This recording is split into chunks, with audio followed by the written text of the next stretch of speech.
विधानसभेत झालेल्या पराभवाचं खापर महाविकास आघाडीकडून ईव्हीएमवर फोडण्यात आलं। काँग्रेसनं तर निवडणूक आयोगाला पत्र लिहून स्पष्टीकरण मागितलं होतं। असं असताना राष्ट्रवादी काँग्रेस शरदचंद्र पवार पक्षाच्या खासदार सुप्रिया सुळेंनी वेगळी भूमिका घेतली। आपण ठोस माहितीशिवाय ईव्हीएमला दोष देणार नसल्याचं सुप्रिया सुळेंनी म्हटलं।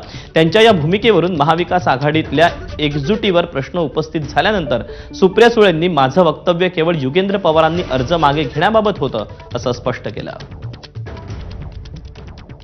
मला असं वाटतं की ही टेक्निकली जोपर्यंत आपल्या हातात काही येत नाही ठोस, त्यामुळे आरोप करण्यामध्ये काही म्हणजे मला त्याच्यात हातात काही असल्याशिवाय उगाच आरोप करणं हे मला योग्य वाटत नाही, कारण मी स्वतः 4 वेळा त्याच ईव्हीएमवरनं निवडून आलेले आहे। त्यामुळे जर त्याच्यात काही ग्रे एरिया असेल तर तो टेक्निकली आम्हाला आला पाहिजे। मी एका कॅन्डिडेट बद्दल बोलत होते।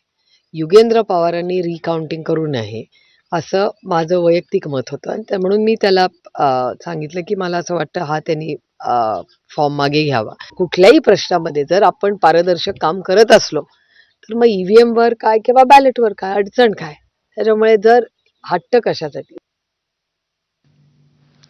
आणि या बातम्यांसोबतच महाराष्ट्र देशामध्ये वेळ झाली छोट्याशा ब्रेकची। लगेच परत येतोय, पाहत रहा एबीपी माझा।